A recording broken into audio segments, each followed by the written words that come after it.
ছড়াটির নাম মা মানে দেশ। লিখেছেন আলমগীর কবির। দেশ মানে কি আলোর নাচন, সবুজ মনের পাতা, খুশিপুরের খুশির পাখি, হৃদয় সুখে মাতায়। দেশ মানে কি স্বপ্নপুরী, দেশ মানে কি আশা, দেশ মানে কি বাবার খুশি, মায়ের ভালোবাসা।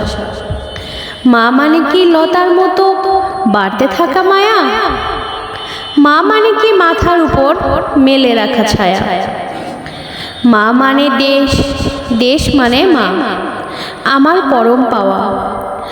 মা মাটি দেশ ভালোবেসে পূর্ণ সকল চাওয়া। ছড়াটি ভালো লাগলে অবশ্যই লাইক করবেন, আর কেমন হয়েছে জানিয়ে তো কমেন্ট করবেন। পরবর্তী ছড়াটি পাওয়ার জন্য আমাদের চ্যানেলটিকে সাবস্ক্রাইব করে রাখবেন। পাশে থাকার জন্য ধন্যবাদ।